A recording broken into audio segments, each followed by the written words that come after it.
오늘은 마태복음 강해 설교 108번째 시간입니다. 오늘은 심령이 가난한 자는 이란 제목의 세 번째 말씀을 증거하도록 하겠습니다. 우리는 지난 시간에 이 팔복의 가장 첫 문을 여는 첫 번째 복, 바로 이 심령이 가난한 자의 복이 무엇인가? 과연 심령이 가난한 사람은 어떤 사람인가? 원문을 좀 추적해 봤습니다. 그래서 심령이라고 하는 말은 푸뉴마라고 하는 단어인데, 푸뉴마는 신약에 약 345번 나오는 아주 많이 나오는 단어라고 했어요. 근데 그 중에서 뜻이 세 가지로 쓰이는데, 가장 드물게는 바람, 호흡이라고 3번 쓰였고, 그리고 영혼이라는 뜻으로 101번이 쓰였고, 그리고 제일 많이 쓰인 것은 성령이라는 뜻으로 241번이 쓰였다. 그래서 영혼보다 성령이라는 뜻으로 2배 이상 많이 쓰였다고 그랬어요. 그래서 이 푸뉴마를 어떻게 볼 것이냐, 영혼으로 볼 거냐, 성령으로 볼 거냐, 본문의 흐름을 봐야 되는데, 흐름상으로는 심령보다, 영혼보다는 성령에 더 가깝다라고 봤어요. 왜냐하면 거기서 쓰인 토라고 하는 이 전치사가 누구누구에게거든요. 그러니까 영혼에게 가난한 사람은 이거 좀 말이 안 돼요. 성령에게 가난한 사람, 가난하다는 게 뭐였어요? 푸토코스라고 하는 말은 그냥 가난한 게 아니라고 그랬죠. 그냥 남들보다 조금 적다가 아니라, 먹을 것이 있기는 한데 좀 적은 게 아니라 아예 없는 거, 아예 바닥난 거. 그래서 지금 당장 입을 옷도 없고, 지금 당장 날 보호할 수 있는 어떤 힘도 여력도 없는 사람. 그래서 후토코스 한 사람을 후토코이라고 부르는데, 후토코이가, 대표적인 후토코이가 누가복음 16장에 나오는 나사로였습니다. 우리가 나사로를 뭐라고 부르죠? 거지 나사로. 근데 거지도 아니죠. 그지. 정말 하나도 가지고 없는 그지 나사로라고 불러요. 왜 그렇습니까? 나사로는 남들이, 자기가 온 것도 아니에요. 남들이 갔다가 버렸어요. 어디다가? 부자, 이름 없는 그 부잣집 문턱에 버렸어요. 거기 왜? 떨어지는 음식이라도 있으면 주워 먹으라고. 그게 유대인들에게는 굉장히 비참한 거예요. 정말 불명예스러운 일이에요. 유대인들은 어마어마하게 체면 강하게 생각하는데, 그러한 사람을 갖다가 남들이 부잣집 앞에 버려두고 거기서 떨어지는 음식이나 주워 먹어라 그랬는데, 음식은 안 떨어지고 개만 모여들어서 동네 개들이 다 그 나사로의 헌대를 핥았다고 그랬잖아요. 그러니까 입을 옷도 없고 겉옷도 속옷도 없이 벌거벗고 남의 집 앞에 널브러져 있는 그지 나사로가 후토코이라는 거예요. 그러니까 이 후토코이의 상태인 후토코스, 가난하다는 말이 얼마나 정말 밑바닥을 치는 말인가 몰라요. 우리가 늘 성전파들의 해석을 받아들여서 이 팔복을 봐왔어요. 그래서 심령이 가난한 자는 굉장히 점잖게 번역을 했고, 그 번역대로 우리가 이해를 하면 그냥 좀 착한 사람은, 그냥 조금 교만하지 않고 좀 겸손한 사람은 이라고 늘 만났었어요. 그런데 이건 그런 뜻이 아니라 굉장히 과격한 말이고, 굉장히 극단적인 말이고, 굉장히 우리의 삶의 밑바닥을 긁어내는 말이라고 했습니다. 심령이 가난한 자는, 이란 말은 원문의 해석을 따라가 보면 성령님께 구걸하는 자는 이라고 보는 것이 더 맞다고 그랬어요. 그러니까 성령님께 내 인생의 밑바닥에서 아무것도 가진 것 없는 자가, 아무런 것도 할 수 없는 자가 애타게 성령님을 붙잡고 늘어지는, 소위 바짓가랑이를 붙잡고 늘어지는 그 사람의 애타는 모습을 우리는 심령이 가난한 자다라고 봐야 한다라고 했습니다. 여러분, 그런데 심령이 가난한 자가 뭐가 복이 있어요? 복이 있으려면 좀 뭔가 좀 많이 가지고 누리고 남들보다 더 떵떵거려야 복이 있는 거지. 왜 심령이 가난한 자가 복이 있을까? 우리는 그 힌트를 지난주에 봤습니다. 바로 마가복음에서 힌트를 받는, 마가복음 12장 41절 한번 볼까요? 마가복음 12장 41절에서 우리는 그 힌트를 볼 수 있었는데요. 바로 예수님께서 한 여인에 대해서 말씀하시는데, 그 여인이 바로 우리가 보는 후토코스, 가난하다란 말, 거기에 해당되는 후토코이였기 때문이에요. 자, 볼게요. 마가복음 12장 41절 같이 있습니다. 예수께서 헌금함을 대하여 앉으사 무리가 어떻게 헌금함에 돈 넣는가를 보실세. 자, 사람들이 돈 넣는 걸 특히 보시는데, 참 예수님도 취미가 독특하세요. 사람들이 헌금하는 걸 가만히 보고 계시는 거예요. 그런데 사람들이 얼마 넣는지 보여요. 이 말은 뭐예요? 보라고 넣는 거니까. 보라고 넣는 거죠. 우리처럼 이렇게 봉투에 넣어서 이렇게 넣으면 안 보이잖아요. 뭐 100만 원을 넣는지 10,000원 넣는지 1,000원 넣는지 안 보이잖아요. 그런데 이 당시 사람들은 다 보란 듯이 막 이렇게 막 들고 나와서 넣기 때문에 다 보여요. 자, 보는데 여러 부자는 많이 넣는데, 여러 부자, 그러니까 이름난 부자가 많다는 거죠. 그만큼 그런 사람들은 어깨에 힘을 주고 와서 어이고 내가 이만큼 헌금을 하네 그러면서, 자 우리 동네 내가 최고 하는 부자요 보시오, 그리고 헌금을 쫙 하는 거예요. 그런데 42절입니다. 그때 누가 나타납니까? 한 가난한 과부, 푸토커스, 한 가난한, 정말 구걸해서 먹고 사는, 아무것도 없는, 진짜 돈이라고는 정말 아무리 어디다 쓰려고 해도 없는 찢어지게 가난한 그런 과부가 나타나서는 2렙돈, 곧 한 고드란트를 넣었다 그랬어요. 2렙돈은 지금 우리 돈으로 환산하면 약 1,500원 이하라고 했죠. 1,500원 이하. 아마 그 정도도 안 됐을 것 같아요. 1,500원이라는 돈은 오늘날의 하루 일당을 10만 원으로 잡을 때 계산하면 1,500원 정도 나오는데, 그 당시에 하루 일당이 뭐 10만 원 됐겠습니까? 어찌 보면 10,000원도 안 됐을 거 아니에요. 그러면 150원 정도죠. 아주 작은 돈이에요. 그 2렙돈을 아마 몰래 넣었겠죠. 남들에게 보지 못하게 막 정말 부끄럽게 넣었겠죠. 자, 그런데 그 가난한 과부가 넣었던 2렙돈, 우리는 이 2렙돈에 주목하지만 예수님은 2렙돈이 아니라 이 여인의 상태에 주목을 하십니다. 얼마나 넣냐가 중요한 게 아니라 이 여자가 누구냐? 후토코스라는 거예요. 후토코스, 가난한 사람, 후토코이, 그 가난한 거지, 구걸하여 먹고 사는 사람, 옷도 없고 입을 것도 없고 오늘 하루 남의 집 앞에 버려져 있는 개들이 와서 상처를 핥는 그런 수준의 사람. 예수님 뭐라고 하십니까? 43절입니다. 예수께서 제자들을 불러다가 이르시되, 다 불러왔어요. 빨리 와봐, 빨리 와봐. 예수님이 다 부르셨어요. 부르고 이르시되, 내가 진실로 너에게 이르노니 이 가난한 과부는, 이 후토코스, 가난한 이 사람은 헌금함에 넣는 모든 사람보다 많이 넣었다. 여러분, 모든 사람이 얼마나 많이 넣었습니까? 지금 보란 듯이 많이 넣었어요. 어마어마한 금액이에요. 따질 수가 없어요. 그런데 그 사람들보다, 모든 사람보다 더 많이 넣었다는 거예요. 이게 칭찬이에요, 여기에요. 칭찬이에요. 그래서 그 칭찬이에요. 예수님께 어마어마한 칭찬을 들었어요. 그것도 예수님 얼마나 흥분하셨으면 제자들을 다 모아다가, 얘들아 저거 좀 봐, 저거 좀 봐, 와, 이야, 기가 막히다 하면서 말씀하시는데, 겨우 2렙돈 넣었는데 1,500원? 적으면 150원 넣었는데 오늘 든 모든 사람 합친 것보다 저게 훨씬 더 많이 넣었다. 훨씬 더 가치 있다. 왜? 그 여인이 후토코스, 가난한 여인, 후토코이였기 때문입니다. 44절은 이렇게 덧붙이십니다. 그들은 다 풍족한 중에서 넣었거니와 이 과부는 가난한 중에서 자기의 모든 소유, 곧 생활비 전부를 넣었느니라 하시니라. 우린 여기서 왜 심령이 가난한 자가 복이 있는지 힌트를 얻을 수 있습니다.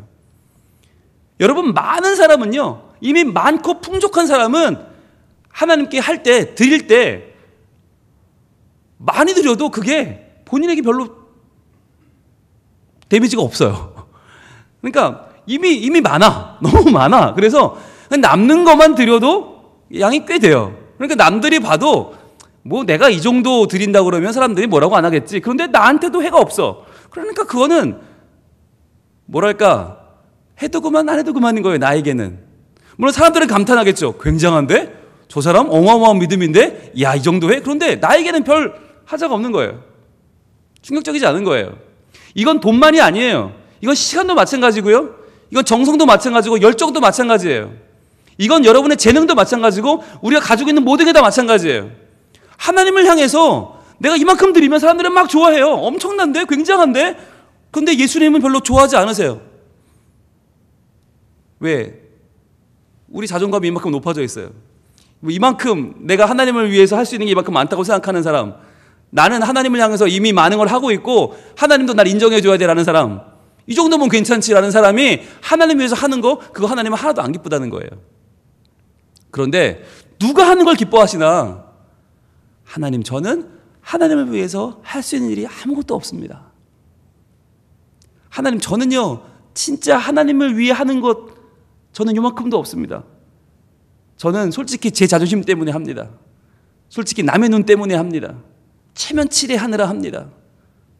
하나님, 아직도 저는 저밖에 모르는 유치한 인간입니다. 그런데 이러한 제가 조금이라도 하나님을 위해 할 수 있는 일이 있다면 얼마나 좋을까요? 하나님, 제가 하나님 전에 나와서 이 예배하는 것이 하나님께 조금이라도 영광이 된다면 얼마나 그것은 감사한 일일까요? 라고 하면서 그 마음에 정말 간절한 소원이 있는 사람, 조금이라도 내 마음을 하나님께 드리고자 내 마음속에 있는 그 정성과 충성을 간신히 모아서 조금이라도 만들어 오는 바로 그 마음을 하나님은 복되다라고 말씀하신다는 거예요. 바꿔 말하면 오늘 예배에 나온 것도 나 정도면 나와야지. 난 예수 잘 믿으니까. 나는 우리 교회 오래 다녔으니까. 나는 직분도 있으니까. 나는 사회적 위치가 있으니까. 나 정도면 나와야 되지 않겠어? 라고 나온 사람의 발걸음보다 정말 나는 나올 가치가 없는데, 나는 여기 나와서 하나님이 날 보고 과연 좋아하실까? 일주일 내내 나는 하나님 편에 서지도 못했고, 하나님의 이름을 전하지도 못했고, 일주일 내내 나는 나를 위해 살았고, 일주일 내내 나는 남을 미워했고, 계속해서 남을 시기했고, 나는 계속해서 하나님의 뜻과는 반대로만 나갔는데 그런 나도 하나님 받아주실까? 나는 이번 한 주간 엄마를 미워하고, 이번 한 주간 아빠를 원망하고, 이번 한 주간 저 아이들이 왜 우리 집에 태어났을까? 왜 저 아이는 내 아이여만 했을까? 그렇게 마음속으로 정말 원망하고 증오하고 살았던 내 마음. 그런데 이런 사람이 과연 내가 예배를 드리는 게 맞을까? 일주일 내내 물질, 돈 하던 내가 예배당에 와서 앉아있는 게 과연 합당한 일일까를 고민하면서 과연 나의 예배를 하나님은 어떻게 보실까? 나에게 하나님이 침을 뱉으면서 나가라 하진 않을까라고 하는 그 조심스러운 마음을 가지고 정말 밑바닥까지 낮아진 내 마음을 가지고 나아오는 그 푸토코스, 가난한 영혼, 푸토코이들을 하나님은 복되다라고 하신다는 거예요. 그래서 우리는 지난주에 지금까지 우리가 알던 복의 개념을 좀 바꿔야 한다라고 했습니다. 뭔가 좀 더 많이 갖고, 뭔가 좀 풍성하고, 뭔가 좀 남들보다 보란 듯이 있어서 좀 내가 체면치레를 할 수 있는 것, 그게 복이 있는 것이 아니라고 했어요. 도리어 하나님은 어떤 마음을 원하시는가? 낮아진 마음을 원하신다. 성령님께 구걸하는 마음, 성령님 나 좀 도와주세요. 그래서 빈들의 마른 풀같이 시들은 나의 영혼, 정말 하나님이 아니면 이대로 시들어서 죽어버릴 것 같은, 말라버릴 것 같은 나의 영혼을 하나님 앞에 나와서 간절한 마음으로 성령의 단비를 기다리는 사람, 성령님께 구걸하는 사람, 성령님께 매달리는 사람, 그런 사람이 복이 있다. 그래야만 복을 받는다. 그래야만 은혜를 받는다라고 우리는 했어요.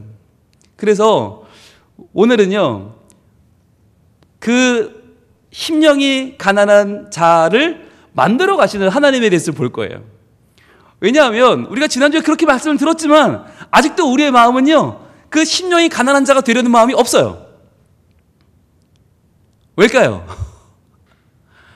여러분, 심령이 가난한 자가 되고 싶으세요? 그게 할 수 없어 복이 있다 하시니 복이 있는 줄은 알겠으나, 그러나 그 자리를 원하는 사람은 아무도 없어요. 우리의 본성이에요. 본능이에요. 우리 본능이 안정을 추구하게 되어 있어요. 우리의 본능이 정말 성령님께 구걸하는 인생이 되고 싶지 않다고 하는 강한 거부감이 우리에게 있단 말이죠. 본능적으로. 그래서 하나님은요, 그런 우리들을 하나님의 방법으로 이끌어 가십니다. 왜? 그게 복이 있는 거니까. 복이 있는 사람 만들어야 되잖아요. 우리는 복이 있는 자가 되기 싫어하니까 하나님이 인도하시는 방법이 있어요. 오늘 그 방법을 좀 볼 겁니다. 먼저 창세기로 갑니다. 창세기 12장. 자, 오랜만에 창세기 가네요. 창세기 12장 1절. 하나님은 어떻게 우리에게 복 주기를 원하시는가? 근데 복을 주시기 위해서 뭘 준비하시는가? 볼 필요가 있어요. 복을 주시려면 누가 복을 받는다고요? 심령이 가난한 자가 복을 받는다고 그랬죠? 예. 그러니까 복을 받으려면 어떻게 해야 돼요? 내가 높아지면 안 돼요. 내가 뭔가 다 가졌다 생각하면 안 되고 내가 뭔가를 막 누리면 안 돼요. 그런데 우리는 그걸 원해요. 자, 하나님 어떻게 하시는가 보겠습니다. 창세기 12장 1절 같이 있습니다. 시작. 여호와께서 아브라함에게 이르시되 너는 너의 고향과 친척과 아버지의 집을 떠나 내가 내게 보여줄 땅으로 가라 말씀하십니다. 바로 하나님이 아브라함도 아니에요. 아직 아브라함 이름 바뀌기 전에 아브람이던 시절에 75세에 아브라함을 처음 만나시는 장면입니다. 만나서 너는 너의 고향과 친척과 아버지 집을 떠나서 내가 내게 보여줄 땅으로 가라. 아직 보여주지도 않았어요. 보여줄 땅이에요. 아직 그 땅이 어떤 땅인지, 땅값이 오르는지, 학군이 좋은지, 거기 가면 뭐 좋은 비옥한 땅인지를 몰라요. 보여줄 땅으로 가라는 거예요. 너 짐 싸, 다 싸서 너의 뿌리를 뽑아서 ом겨, 호적을 파라고 하는 거죠. 고향과 친척과 아버지의 집을 떠나라는 말은 굉장히 무서운 말이죠. 이 당시에 가지고 있었던, 가질 수 있는 모든 걸 다 버리고 가라는 이야기니까 두려운 말이죠. 그런데 이렇게 말씀하신 이유가 뭐예요? 바로 2절 때문이죠. 2절. 우리가 그렇게 좋아하는 2절 말이에요. 같이 있습니다. 시작. 내가 너로 큰 민족을 이루고 내게 복을 주어 내 이름을 창대하게 하리니 너는 복이 될지라. 아멘. 아마 우리가 성경에서 제일 좋아하는 본문 가운데 하나일걸요. 내가 너로 큰 민족을 이루게 하겠다. 내게 복을 주어서 네 이름을 창대하게 하겠다. 너는 복이 될지라. 이 복이라고 하는 말을 이전 성경 번역인 개역 성경에서는 너는 복의 근원이 될지라 그랬어요. 얼마나 좋은 말입니까? 복의 근원이 되고요, 복이 되고요, 내가 복덩어리가 된다. 이게 얼마나 큰 축복입니까? 자, 그런데 이렇게 복을 주기 위해서 하나님이 아브라함에게 어떠한 일을 지금 준비하고 그를 인도하시는가가 중요한 거예요. 복을 주기 위해서 여기 나오는 복과 지금 예수님 말씀하시는 복은 같은 거겠죠? 하나님과 예수님은 같은 분이니까. 그럼 같은 성부 하나님, 성자 하나님 말씀하시는 그 복을 이루기 위해서 하나님은 동일하게 역사하시겠죠? 아브라함이 복을 받으려면 아브라함 누가 돼야 돼요? 어떤 사람 돼야 돼요? 심령이 가난한 자가 돼야 되죠. 그런데 아직까지 아브라함은 심령이 가난하지 않아요. 왜? 아직까지 뭐가 있어요?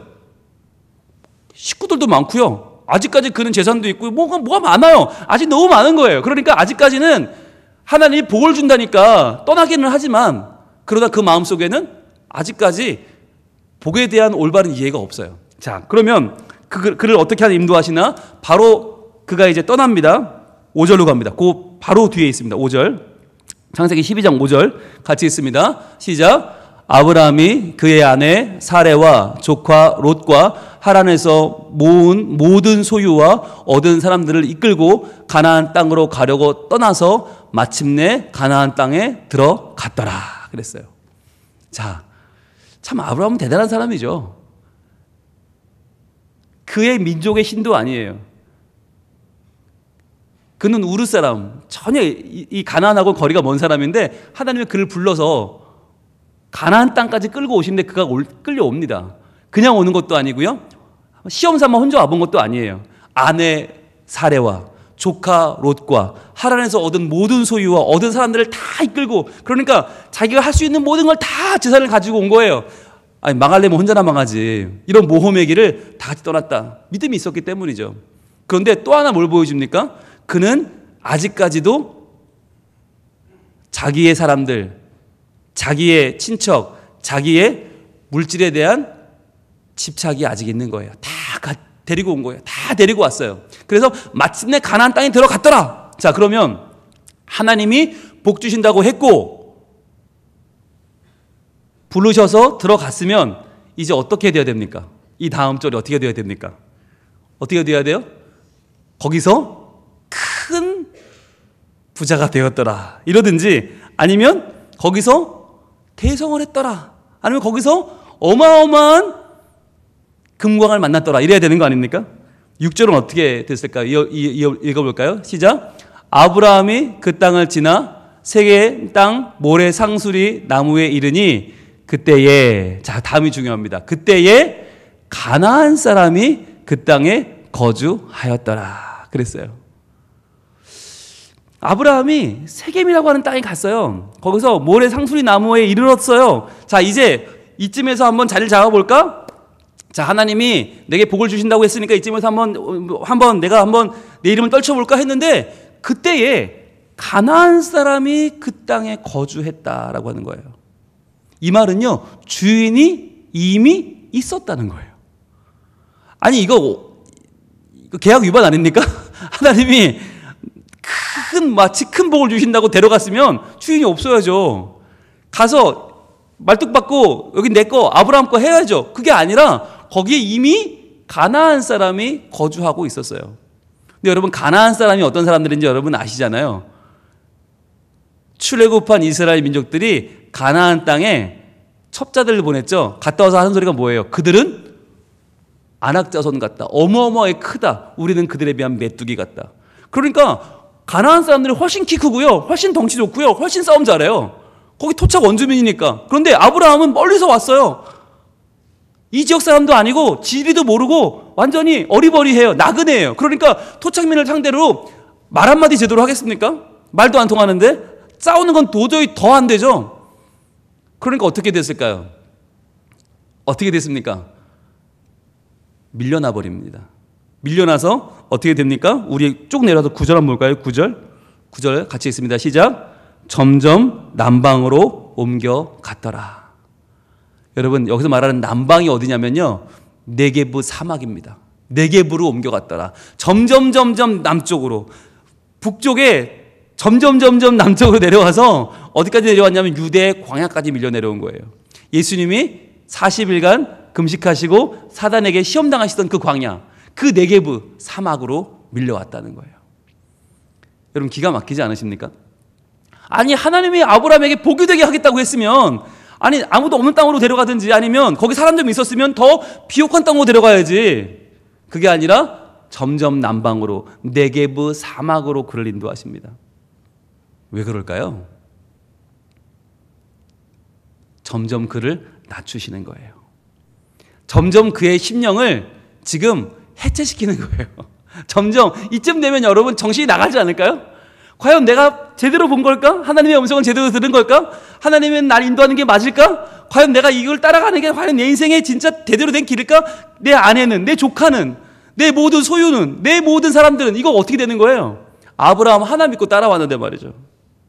점점 사막으로 갔어요. 그런데 그 사막에 무슨 일이 벌어집니까? 10절입니다. 10절 한 번 더 읽겠습니다. 시작. 그 땅에 기근이 들었으므로 아브라함이 애굽에 거류하려고 그리로 내려갔으니 이는 그 땅에 기근이 심하였음이라. 하나님 말씀대로 갔는데 그 길에 기근이 심했다는 거예요. 너무너무 심해서 네게브는 사막인데 거기 사막에도 기근이 찾아왔어요. 그러니까 먹을 게 없어도 너무 없고 너무너무 없어서 아브라함은 하나님이 말씀하신 하나님의 복을 포기해버립니다. 그리고는 애국으로 도망쳐버려요. 하나님이 약속한 땅 가나안 땅에 왔는데 와보니까 이미 사람이 있고 점점 갈 곳이 없어 밀려서 사막까지 갔는데 거기도 기근이 들어서 아브라함은 뭐 이런 하나님이 다 있냐고, 뭐 이런 경우가 다 있냐고, 내가 잘 살고 있던 우리를 다 포기하고 이 머리까지 왔는데 하나님 이런 경우가 어딨냐고, 과연 나는 어떻게 살아야 되느냐고, 그런 너무나 피폐해진 심령을 가지고 애굽으로 내려가 버립니다. 여러분, 왜 하나님이 그에게 이런 일을 하시는 겁니까? 왜 하나님은 약속을 저버리시는 겁니까? 왜 하나님은 그에게 약속되지 않은 계약사항이 없던 이런 엉뚱한 기근을 주시는 겁니까? 이것이 바로 하나님이 복을 주시는 방법이에요. 이게 하나님이 원하는 사람에게 하시는 방법이에요. 뭐냐? 그의 심령을 낮아지게 하는 거예요. 그의 심령을 낮아지게 만드시는 거예요. 그래서 그가 살만한 사람, 이 정도면 괜찮아 라고 하던 내 자신이 점점 초라해져서 이제는 내 힘으로 구원받는 게 아니고, 내 힘으로 하나님의 복을 받는 게 아니고, 더 이상은 내 실력이나 내 가지고 있는 모든 자원을 통해서 하나님을 기쁘시게 하는 게 아니고, 정말 모든 것을 다 내려놓고 하나님만 의지하는 자리까지 가게 만드시는 거예요. 왜요? 그게 심령이 가난한 자거든요. 그래서 아브라함은 철저하게 낮아집니다. 철저하게 낮아져서 애굽에 가서 어떤 일이 벌어집니까? 애굽에 가서 자기 아내가 너무 이쁘니까 남들이 자기 아내 탐하고 자기를 죽일까봐 아내를 자기 누이라고 속이죠. 아주 철저하게 자기가 가지고 있던 모든 자존심이 다 깨져버리고 뭉개지고, 그럼 남편으로서의 자존심도 뭉개지고 삼촌으로서의 자존심도 뭉개지고 결국 로또 잃고 그는 어마어마한 상처를 얻게 되죠. 점점 이리저리 부딪히던 아브라함은 결국 깨져서 마지막에는 백세에 얻은 아들 이삭마저 바치라는 하나님 말씀에 완전히 산산조각난 마음을 안고 그는 하나님 한 분만을 구걸하는, 성령에게 구걸하는 자, 심령이 가난한 자가 됩니다. 그런데 그러한 아브라함이 결국 하나님만 붙잡고 나아간 그 길을 성경은 뭐라고 얘기합니까? 믿음의 조상의 길이라고 말해요. 믿음의 조상 아브라함은, 그러니까 우리가 아브라함의 믿음을 항상 부러워하지 않습니까? 나도 그처럼 되고 싶다라고 한다면 한 가지는 각오해야 되는 거예요. 그것은 바로 심령이 가난한 자가 되는 길입니다. 그뿐 아닙니다. 우리는 성경을 읽을 때마다 항상 요셉의 꿈 이야기를 좋아하잖아요. 아, 요셉의 꿈 얼마나 대단한가. 그런데 여러분, 요셉의 꿈이 과연 어떻게 이루어지죠? 요셉의 꿈이 어떻게 이루어집니까? 요셉이 꿈을 꿨는데 그 꿈이 대단한 꿈이어서 다들 막 그 꿈을 투자하고 그 꿈에게 지원하고 와, 그 꿈을 몰아줘서 그래서 막 떠받들어서 그 꿈이 이루어집니까? 우리가 바라는 듯이 말이죠. 그래서 더 좋은 학교에 들어가서 더 좋은 직장을 얻고 더 승승장구해서 더 있는 집과 결혼해서 더 애 많이 낳고 막 올라가다가 뻥 하고 그 꿈이 이루어집니까? 그렇지 않아요. 한번 볼까요? 창세기 37장 18절입니다. 창세기 37장 18절. 꿈을 꾼 요셉은 어떤 일을 만나게 되는가? 창세기 37장 18절. 자, 꿈을 꿔서 하나님이 주신 꿈, 놀라운 꿈을 꿨단 말이에요. 모든 가족들을 다 구원하고 모든 가족에게 높임받는 꿈을 꿨어요. 그 정도면 복이죠. 큰 복이죠. 그런데 그 꿈을 꾼 요셉은 어떤 일을 당하는가? 창세기 37장 18절 같이 있습니다. 시작. 요셉이 그들에게 가까이 오기 전에 그들이 요셉을 멀리서 보고 죽이기를 꾀하여. 그들이 누구냐면 형들입니다. 10명의 형들입니다. 비록 이복이지만 아버지는 같은 형들이에요. 그 10명의 형들이 11번째 아들 요셉이 오는 걸 보고 그들을 죽이기를 꾀하며 이렇게 말합니다. 19절입니다. 서로 이르되 꿈꾸는 자가 오는도다. 자, 왜 죽이자는 거예요? 꿈 때문에. 저 자식이 꾼 그 버르장머리 없는 꿈이 너를 죽이는 것이다 라고 말하는 거죠. 너의 그 꿈, 그 말도 안 되는 꿈, 너의 그 꿈 때문에 너는 죽는 거야. 억울해하지 마. 너는 꿈꾸는 자다. 그 꿈 때문에 죽는 거다 라고 하는 이야기죠. 그러면서 20절입니다. 이렇게 말합니다. 자, 그를 죽여 한 구덩이에 던지고 우리가 말하기를 악한 짐승이 그를 잡아먹었다 하자. 그러면서 뭐라고 해요? 그의 꿈이 어떻게 되는지를 우리가 볼 것이니라 하는지라.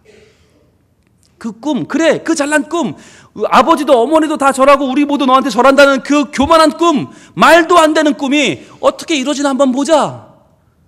요셉은 꿈 때문에 형들에게 죽임당할 위기를 만나게 됩니다. 만약 꿈을 안 꿨다면 이런 일 안 당해도 되잖아요. 그런데 이 꿈 때문에 그는 구덩이에 갇히고 결국 미디안의 상인에게 팔려가서 애굽으로 가서 보디발 장군의 시다가 되고 거기서 감옥에 갇히고 꿈을 해석해서 바로 왕의 총리 대신이 되고 결국은 그 꿈을 이루는, 민족을 구원하는 놀라운 역전의 사건의 주인공이 되죠. 자, 여기서 알 수 있는 것은 하나님은 반드시 꿈을 이루는 자에게, 즉 복이 있는 자에게는 항상 어떤 과정을 주신다고요?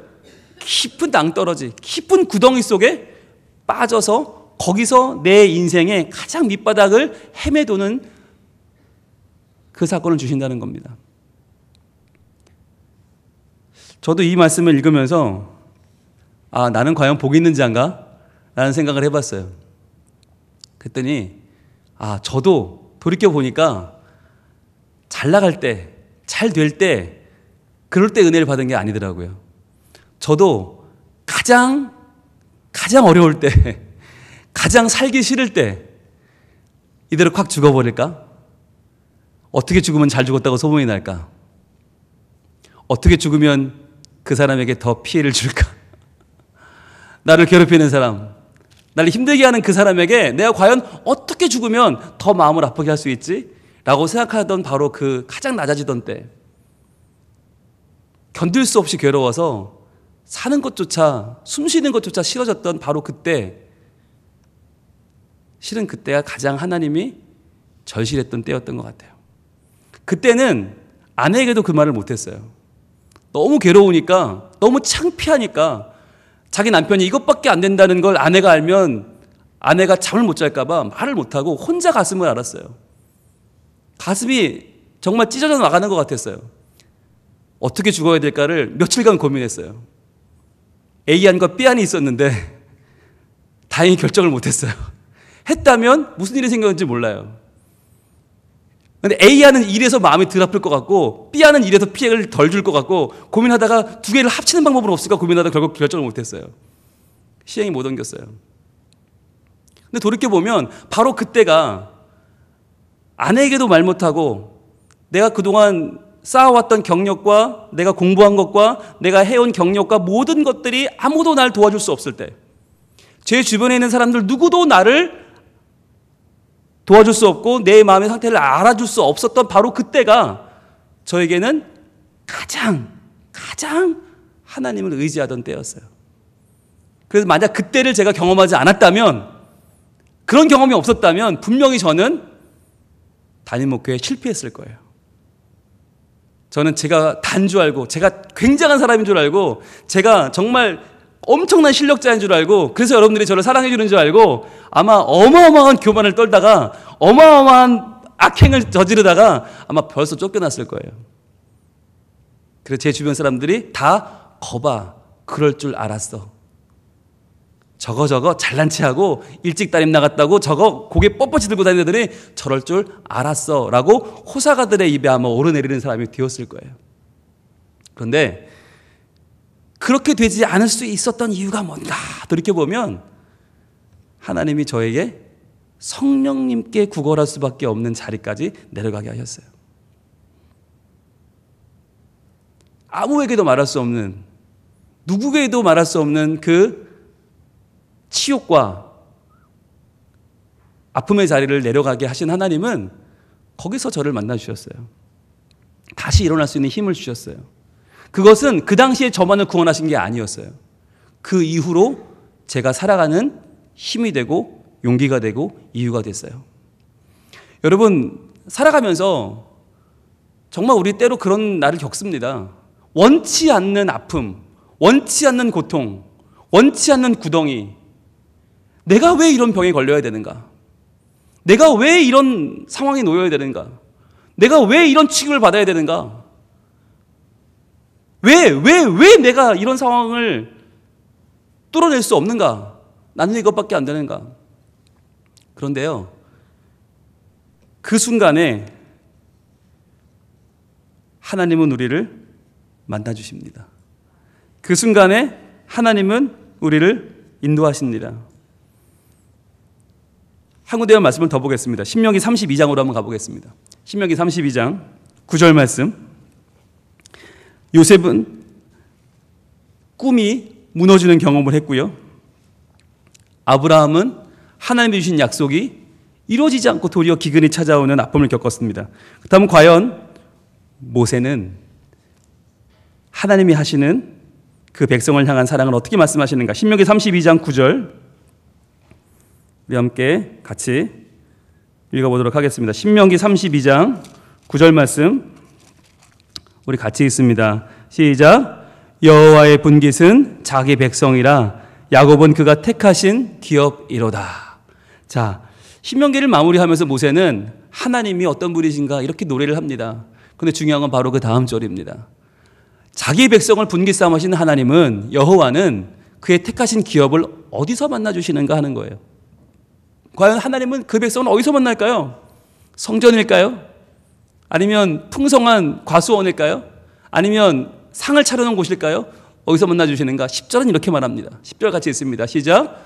여호와께서 그를 황무지에서 짐승이 부르짖는 광야에서 만나시고 호위하시며 보호하시며 자기의 눈동자같이 지키셨도다. 여러분, 이거예요. 하나님이 그 백성, 자기의 분깃, 자기의 기업, 자기의 눈에 넣어도 아프지 않을 그 백성 이스라엘을 과연 어디서 만나주셨는가? 황무지라는 거예요. 아무것도 없는 황무지. 아니, 황무지에 갔을 때 그 백성들이 뭐라고 생각했겠어요? 하나님 우리를 버렸구나. 하나님 안 계시는구나. 먹을 것도 없고 입을 것도 없고 우리를 보호해 줄 것이 아무것도 없는 이 황무지. 우린 죽었구나. 그런데 하나님은 바로 그 황무지에서 그 백성을 만나주셨단 말이에요. 봐, 아무것도 없지? 너 구할 거 없지? 너 도와줄 거 없지? 네 편이 없지? 내가 여기 있다라고 만나주셨다는 거예요. 또 어디서요? 짐승이 부르짖는 광야에서. 아무것도 없으면 그냥 좋게요? 도리어 나를 잡아먹으려고 하는 짐승들, 나를 죽이려고 하는 세력들, 원수와 보복자들이 나를 이를 갈고 있는 바로 그곳에서 하나님 나를 만나주셨다는 거예요. 여러분, 이게 중요한 거예요. 하나님은 내가 먹을 만한 곳, 살 만한 곳, 잘 만한 곳, 좋을 만한 곳에서 만나주지 않으세요. 왜? 더 좋은 거 많은데? 당장 좋은 게 있는데 하나님 보이겠어요? 오히려 아무것도 없는 황무지, 도리어 나를 잡아먹으려고 하는 적들이 이를 갈고 있는, 침을 흘리는 바로 그곳에서 하나님은 나를 만나시고 그뿐 아니라 호위하시고 보호하시며 자기의 눈동자같이 지키셨도다. 여러분, 이것이 모세가 말년에 자기 백성 이스라엘에게 모든 삶을 다 쏟아부어서 전해준 유언입니다. 마지막 노래입니다. 여러분, 이것이 바로 우리를 만나주시는 하나님의 사랑입니다. 혹시 지금 황무지를 지나고 계십니까? 혹시 나를 도와줄 자 없고 알아줄 자가 없고 너무 힘은 든데 방법은 없고 헤쳐나갈 길이 막막하기만 합니까? 혹시 도리어 나를 잡아먹으려는, 뜯어먹으려는 적들만 보이고 막막한 상황 가운데 그 너머가 보이지 않습니까? 그렇다면 기대하십시오. 바로 지금 이때가 하나님이 나를 만나주시는 때입니다. 심령이 가난해져서 이제는 성령님밖에는 구하지 못하고 성령님만 간구하는 그때가 도리어 약한 내가 강하게 변하는 때입니다. 하나님은요, 우리를 절대로 그냥 두지 않으십니다. 약한 나를 강하게 하시고요, 가난한 날 부하게 하시고요, 눈먼 날 볼 수 있게 하시고, 주에게 행하시는 그 놀라운 일들, 내가 건너야 할 강을 건너게 하시고, 주의 사랑이 나를 향해 흐르고요, 깊은 강에서 주가 나를 일으켜 주시고요, 구원의 노래를 부르게 하십니다. 인생의 광야에서, 황무지에서, 나를 향해서 맹수가 이빨을 가는 그 광야에서 하나님 나를 만나주십니다. 이 시간에 우리 하나님 바라보며 찬양하기를 원합니다. 약한 나로 강하게, 약한 나로 강하게. 정말 약한 나를 구하기 위해서 예수님이 더 약한 모습으로 오셨어요. 죽임당한 어린 양의 모습으로 오셨습니다. 그래서 내가 당해야 될 고통을, 내가 당해야 될 죽음을, 내가 당해야 될 그 망함을 예수님이 대신 지시고, 너는 살아라. 너는 살아. 네가 죽어야 할 자리에 내가 죽을 테니 너는 살아.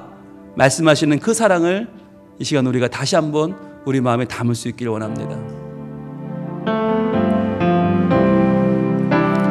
약한 나로 강하게, 가난한 날 부하게, 눈먼 날 볼 수 있게 주 내게 하셨. 다시 한번.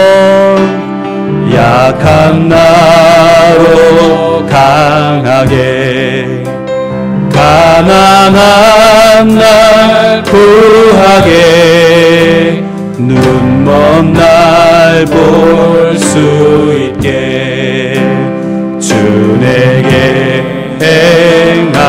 행하셨네.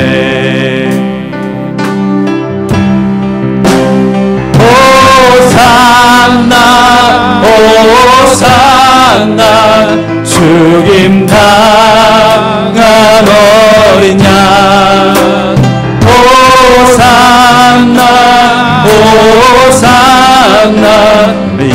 예수 다시 호산나 호산나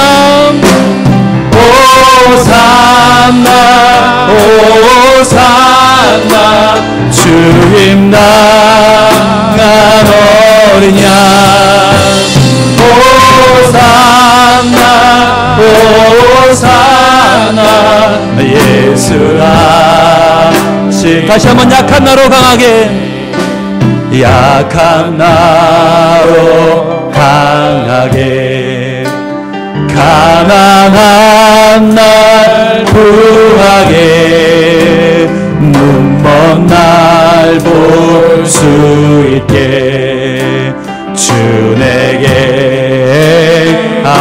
호산나 호산나 호산나 죽임 당한 어린 양 호산나 호산나 예수 다시 사셨네.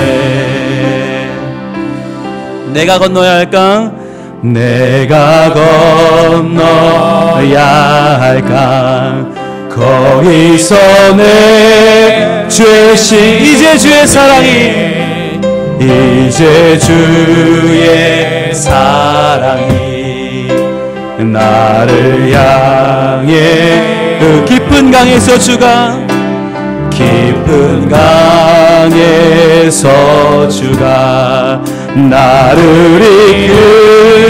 이끄셨던 구원의 노래 부르리 구원의 노래 부르리 예수 자유 주셨네 예수 자유 주셨네. 자 고백합시다. 호산나 호산나 죽임 당한 어린 양 호산나 호산나 예수 다시 호산나 호산나 호산나 호산나 죽임 당한 어린 양 호산나 호산나 예수 다시 사셨네. 이 시간 기도하겠습니다. 여러분 이 시간에 우리 있는 그대로 주님 앞에 나아가길 원합니다. 이런저런 가식을 다 내려놓고요. 나 정도면 괜찮아? 이 정도면 괜찮아? 라는 마음도 내려놓고요. 있는 모습 그대로 나아가길 원합니다. 하나님, 저는 하나님 없으면 안 됩니다. 하나님 은혜 아니면 저는 살 수 없습니다. 약한 나로 그냥 약하게 망해버릴 이 인생입니다. 하나님 나를 강하게 하시고 나를 다시 한번 일으키셔서 나를 살리시는 주님, 나에게 자유 주시는 주님을 의지하며 나아갑니다. 하나님 나를 도와주시옵소서. 심령이 가난한 사람, 성령에게 구걸하는 자, 주여 바로 내가 복이 있다 하셨지요. 주님 나를 만나주시고 나를 건져주시고 나를 살려주시고 이 어려움 가운데에서 이 낭만 가운데 나를 일으켜 주시옵소서. 주여 말씀 기도합니다. 주여 아버지 하나님, 이 시간 우리의 심령이 얼마나 낮아져 있는지 아무것도 자랑할 것 없고 아무것도 내세울 것 없고 이 시간에 내 마음이 너무나 위축되어 있고 이 시간에 내가 잘할 수 있을지 모르겠고 과연 나는 하나님이 쓰실 만한 사람인지 모르겠고 과연 나는 정말 올바른 사람인지 나는 정말 잘 살고 있는 것인지 이렇게 사는 것이 과연 맞는 것인지 알 수 없고 할 수 없고 어찌할 수 없는 우리의 연약한 모습들을 가지고 나왔습니다. 하나님, 내 가장 낮은 마음, 내 가장 위태로운 마음, 내 가장 견디기 힘든 마음들을 주님 앞에 내려놓습니다. 주님, 심령이 가난한 자가 복이 있다 하셨습니다. 성령님께 대하여 구걸하는 자, 성령님 아니면 살 수 없다고, 이렇게 살 수 없다고, 이렇게는 견딜 수 없다고, 성령님께 매달리는 자가 복이 있다 하셨습니다.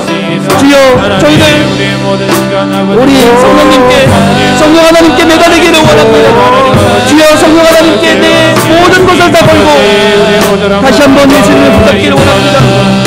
강무지에서 나를 만나주신 하나님, 짐승들이 울부짖는 광야에 나를 만나주신 하나님, 그 하나님께서 지금 아무것도 없는, 지금 기댈 것이 없는, 지푸라기라도 잡을 것이 없는 그런 절망스러운 나에게 하나님 다가오시고 만나주시고 나를 건져주실 줄 믿습니다.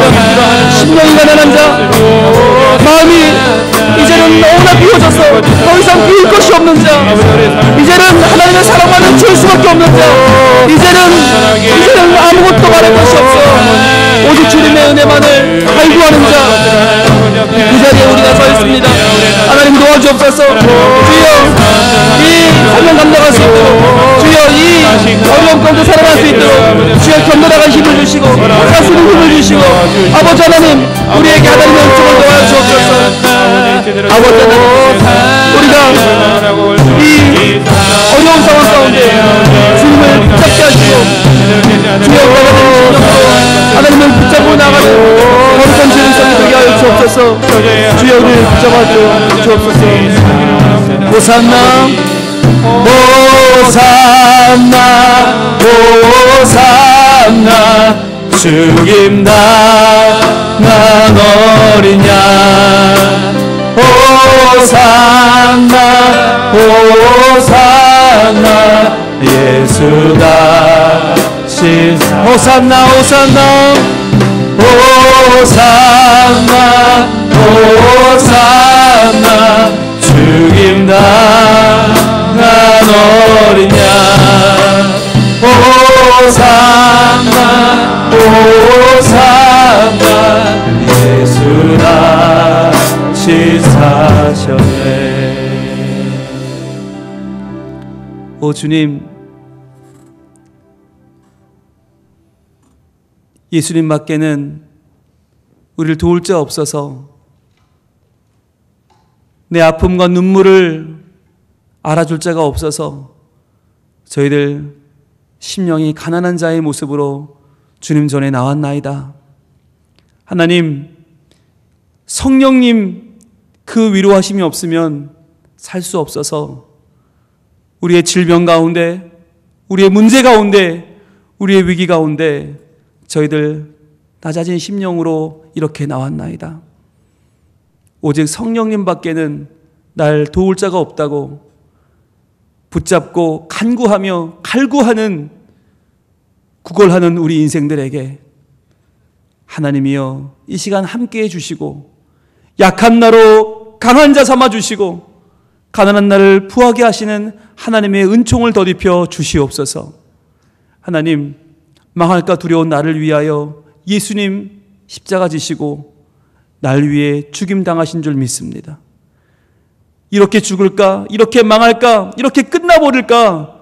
두려워하며 떨고 있는 우리를 위하여 예수님이 그 죽음의 자리로 내려가시고 다시 살아나셔서 봐라, 너를 죽일 수 없다.